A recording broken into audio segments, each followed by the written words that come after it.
Welcome to Butterflies of Wisdom, everyone. This afternoon, by the time you guys hear this, it will be Tuesday, August 22nd, and after the solar eclipse. So good luck with that one on Monday, on a workday.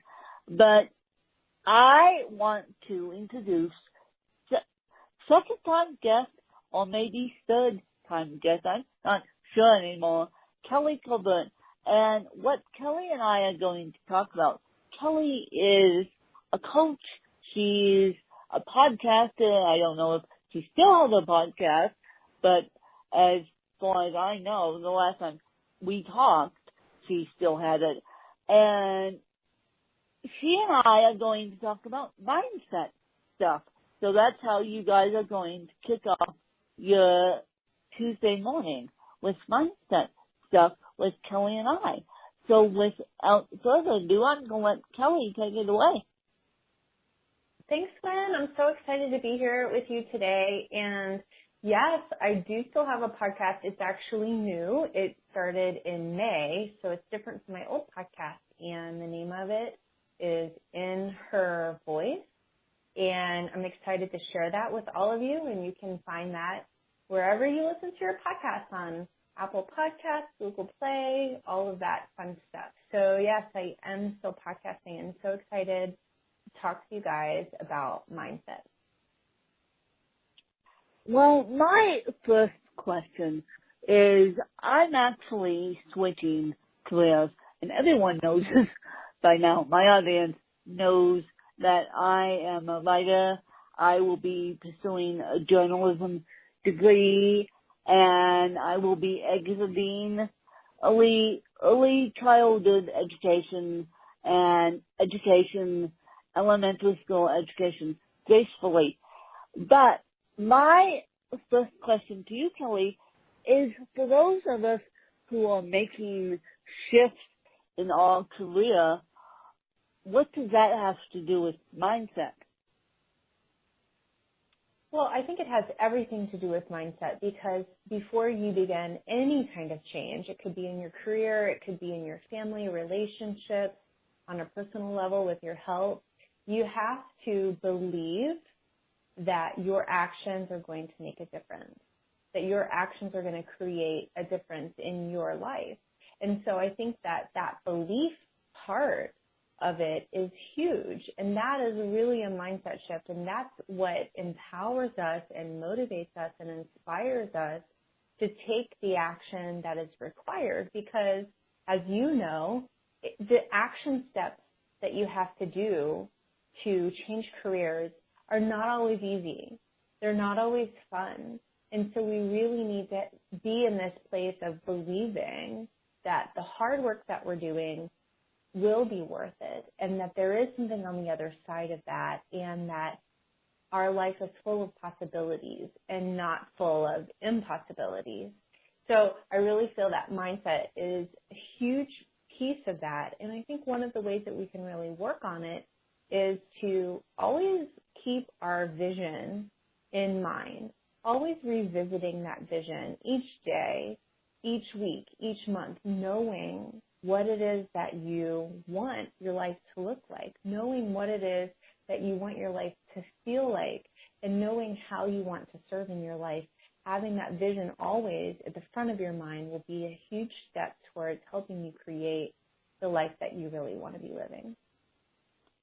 And please, please, please, please, please, those of you who are exiting corporate America and going into solo entrepreneurship, please don't get in the hole of I work alone, I do this alone, I write books alone, because you don't. That is the worst mindset you can have.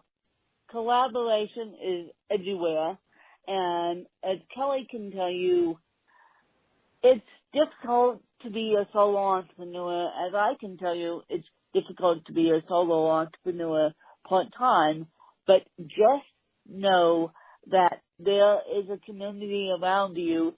Kelly and I are members of that community that can help you.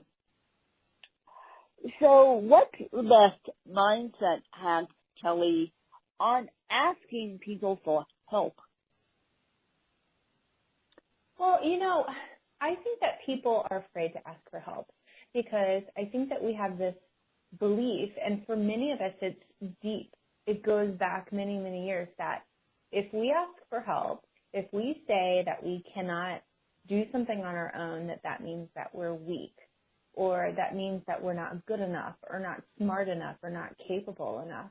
And so that keeps us, number one, stuck. Because you're right, it is incredibly difficult to do all of this alone. And also it's not very fun. I mean, it's a lot more fun if you have people supporting you and sharing the burden of the weight that is on your shoulders.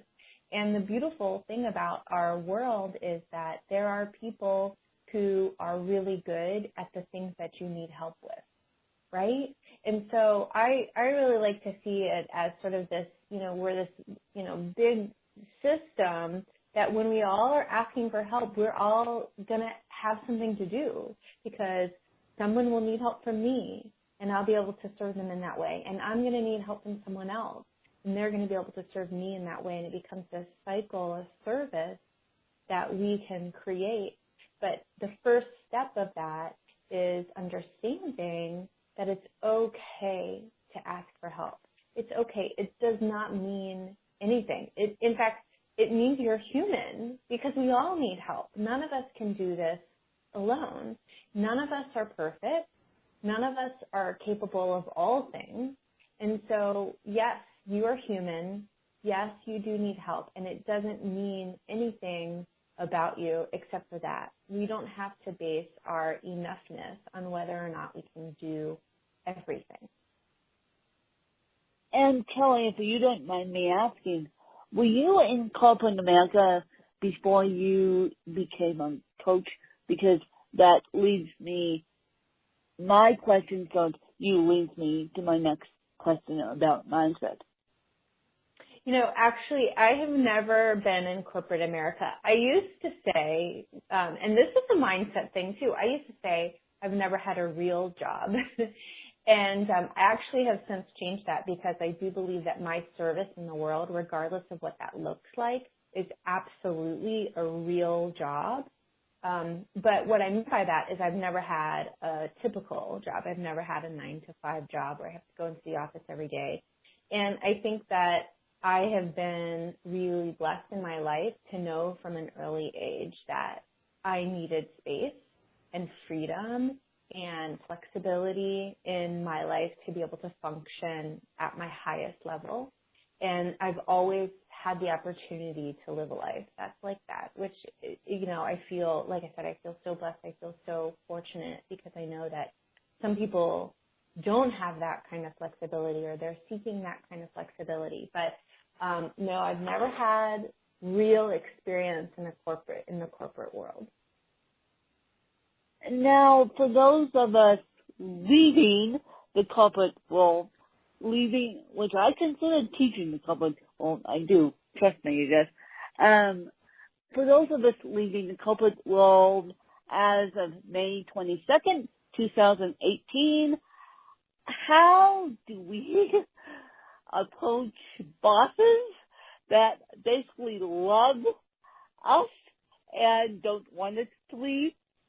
And I'm having a hard time with that mindset. I'm having a hard time gearing up to say to my boss that, yes, I do want to leave, but at the same time, I know you guys love me.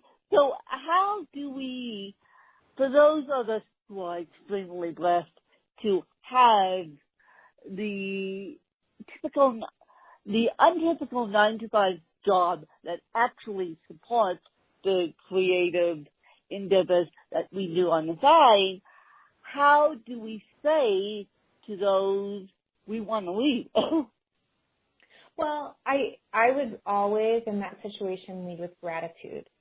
And I feel like you're doing that already by saying, I'm so blessed to have a life where I have a job and a boss that supports me in my outside endeavors.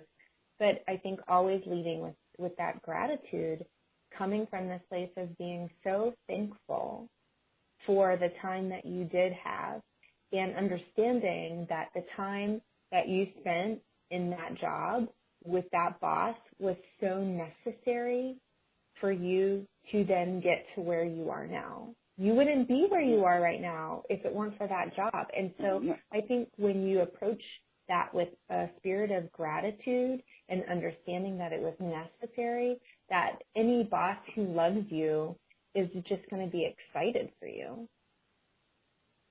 Yes, and I'll be sending this podcast episode to my bosses and make it official. I'll be meeting with them. But yes, I have decided, since you said that, I have decided to go in to the end of the year meeting with gratitude. Yeah. And not the tail between my legs, and not I want out because the stunning those kids. It's going to be, I'm grateful for having this job, but yet I need to open up to teaching more people about CP. Right. Well, it's stepping into your soul's true purpose. And, I would say leave out the but. There doesn't have to be a but. This is an and. Like, thank you for this amazing job, and this is what it has brought me to, this realization of my life's true calling, which is to educate people about CP, let people know that those of us with CP are intelligent, smart, capable people, and letting people know with CP know that they are that they can stand in that worthiness, even in a world that may not always recognize that. Yes. So, okay, now, this leads me to my next question.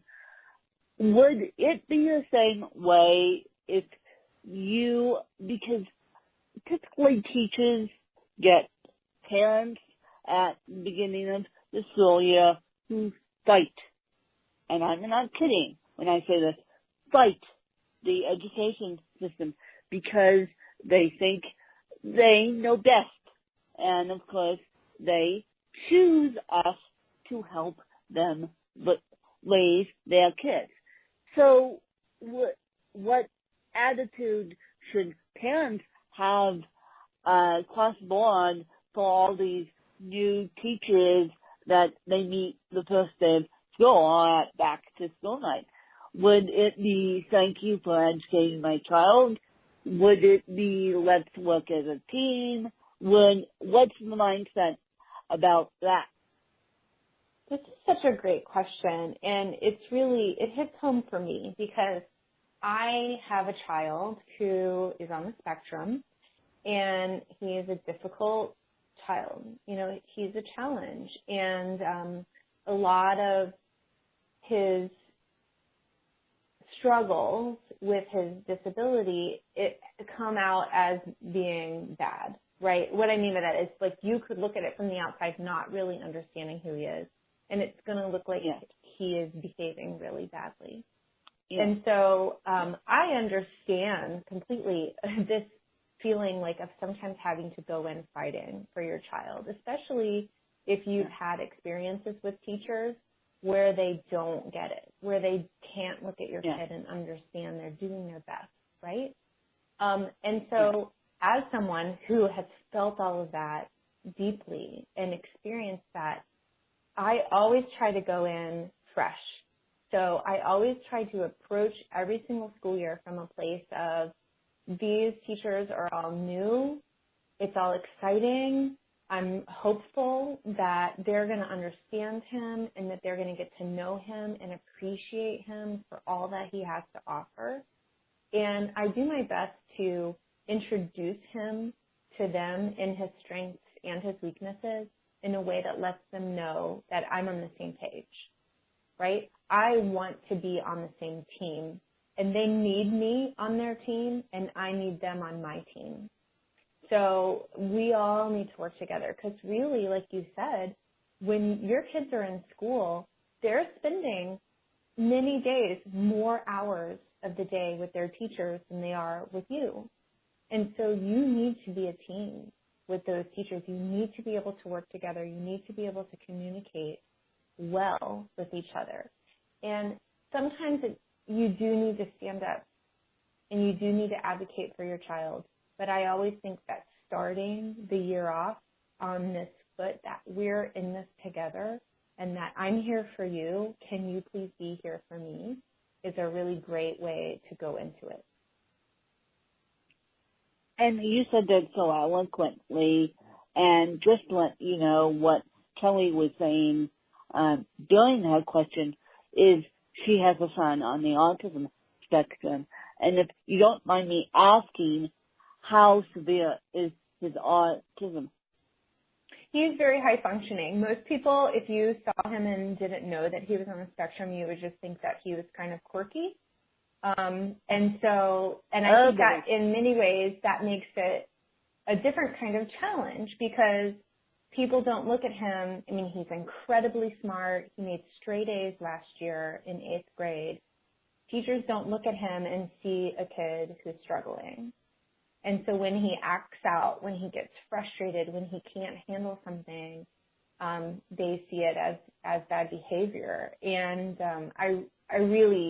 I have to work hard to educate the teachers how to best understand him, and that when he is getting anxious, the way that looks is disrespectful.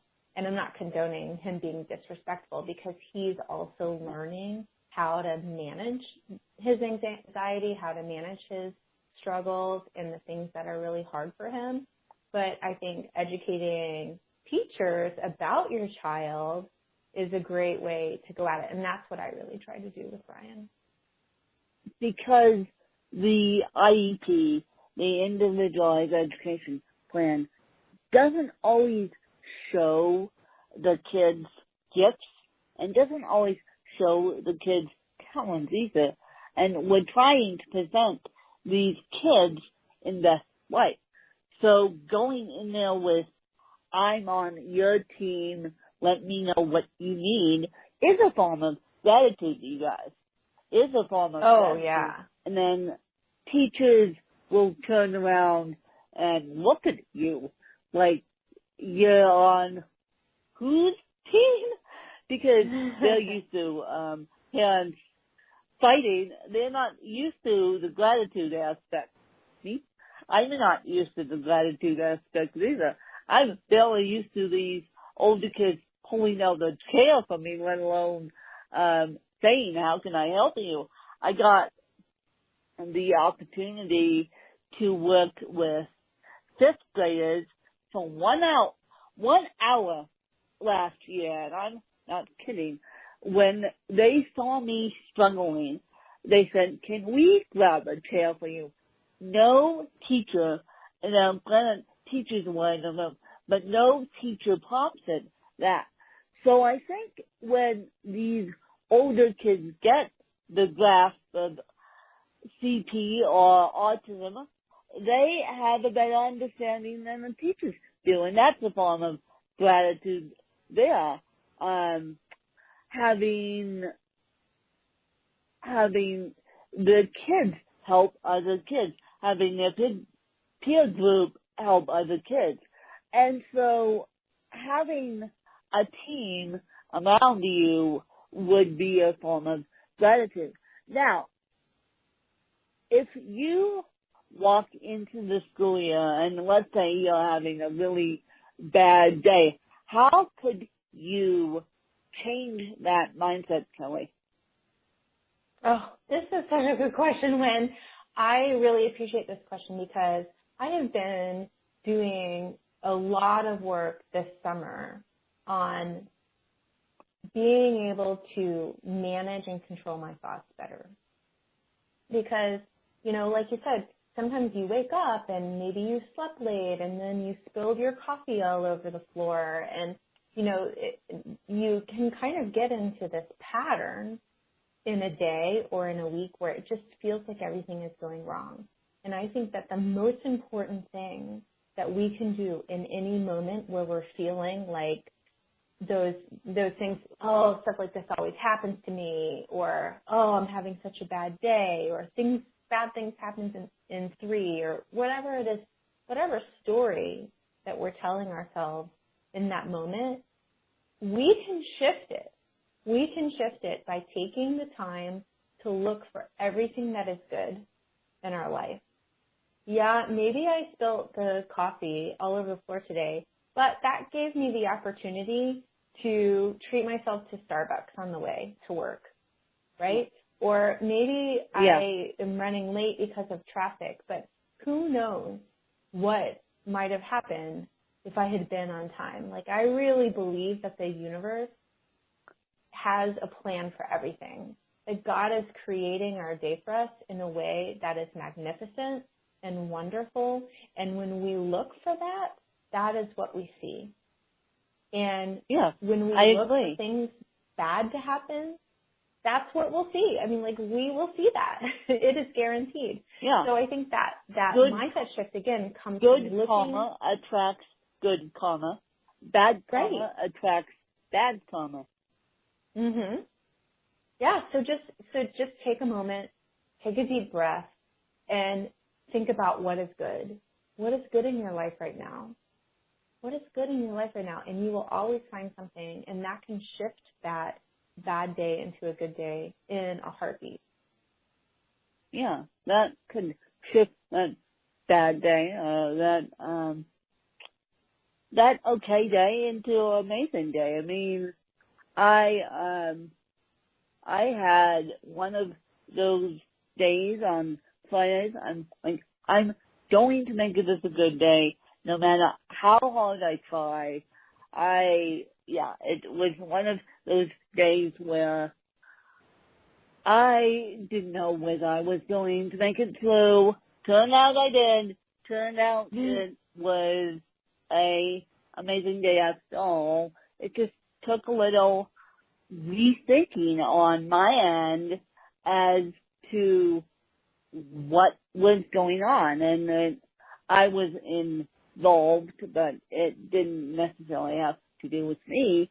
But I looked at the people involved and gave them grace, and I decided, well, I'm just going to support this situation as a bystander, and it turned out that that's all these people needed. And this within my own house. Thank you very much. And so well, grace can go a long way to help us in those kind of situations, can't it? Yes.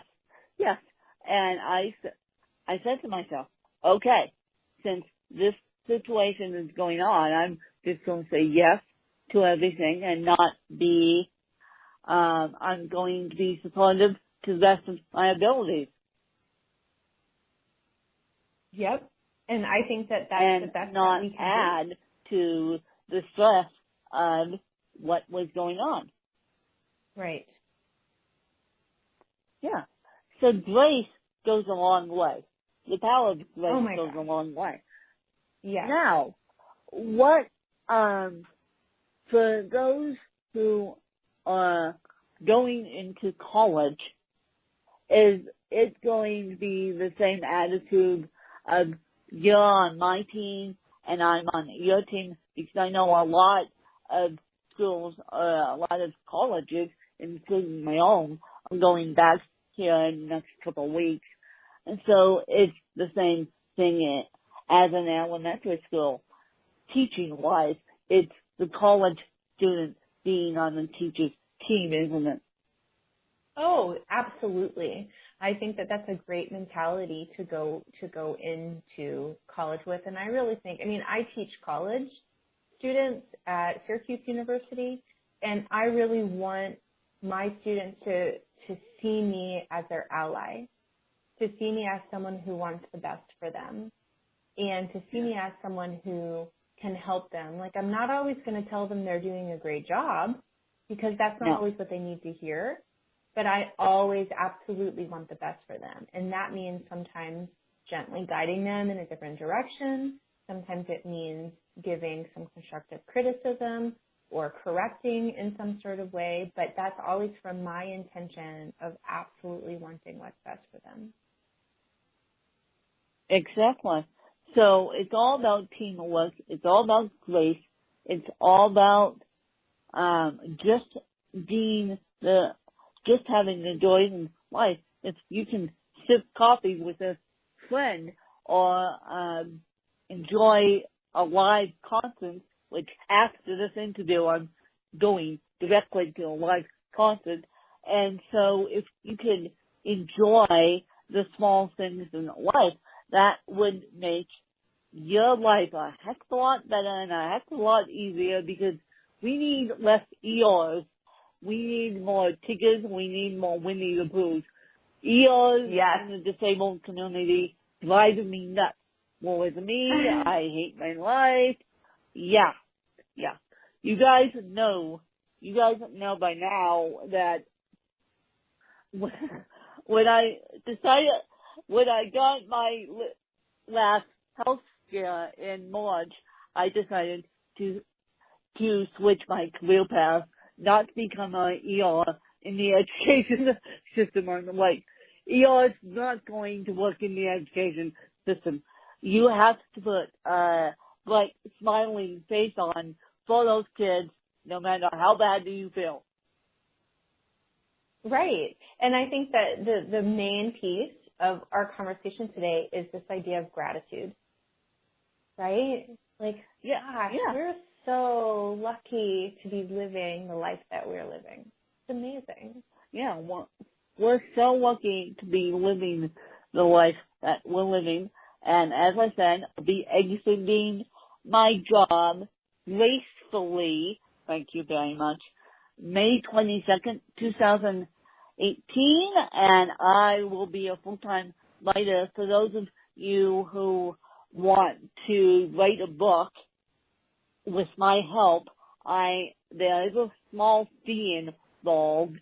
I will tell you my fee, $700 one time and $700 one time, but if you guys want, we can work out a discount to that fee.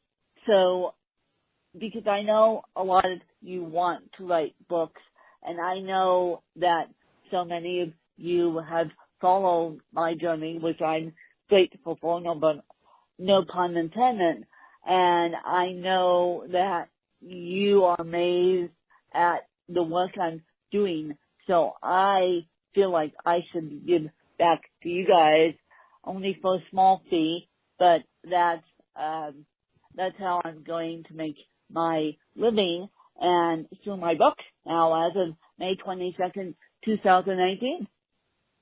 Wonderful. Congratulations, Wynn. That's so exciting. Thank you. And I'm going to be working on my journalism degree and walking without a walker, I hope, across a graduation stage out in San Francisco. They say fall of 2019. They say of fall of 2019 when I finally receive my second associate's degree. So that's my plan and that's my life vision, and I'm going to be happy about it because I need to do this. I need to do this for you guys. I need to get myself happy and get myself out of that stagnant move. And so, because ERs are not allowed in my life, as I said. So I want to ask Kelly, before I let it go, where can people find you and where can people find your new podcast? Well, you can find everything about me, anything about my coaching and about my podcast in her voice on my website, Kelly Covert, and that's KELLYCOV like Victor, ERT.com, kellycovert.com. And then also wherever you get your podcast, on Apple Podcasts, Google Play, Stitcher, iHeartRadio, any podcast app, you can just search in her voice and my podcast will pop up. And I appreciate you listening and subscribing. It is really amazing. I have amazing guests on, and we talk about listening and connecting and living by your inner voice, and it is wonderful. So it is an interview show. So if a person out there in my audience wanted to come on your podcast, or hint, hint, me come on your podcast, how would we do that? Well, just shoot me an email, kelly@kellycovert.com. It's an interview and a solo show. So I have one solo show a week and one interview show a week, so you get a lot of variety. And, just shoot me an email, kelly@kellycovert.com, and we can connect and see if you would be a good fit. And how many days a week is it? You said it's twice 2. a week. Right. So the interviews come out on Tuesdays, and the solo shows, which are a little shorter, come out on Thursdays. Okay. So the same as this podcast to you guys. So you get butterflies with them and In Her Voice, because In Her Voice sounds like a really cool podcast, and of course I'll be subscribing to it now that I know it's out there. But before I let Kelly officially go, I am going to let Kelly turn the mic on me and ask me a couple of questions about anything. Ooh, well, this is fun. Well, okay, so I love talking to women about how listening to their inner voice has changed their life. And I think that a big part of that is understanding what we need to do to connect with our inner voice. So I would love to know from you, Wynn, what you do on a daily basis. What are your practices that really help you listen to that inner wisdom that is inside of you? I try to at least sit in silence as I'm eating breakfast so I can connect to that inner voice. And yes, I need to do it more so I don't get buried in a podcast, but I try. I'm not very good at it yet, but I will try this winter because my life is shifting, as you guys know.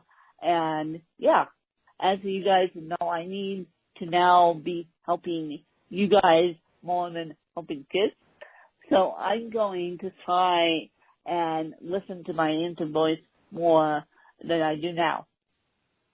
Well, and I think that's good, and I think that you nailed it. It's that practice of being still. Like, we're so busy, and we have so much going on all the time.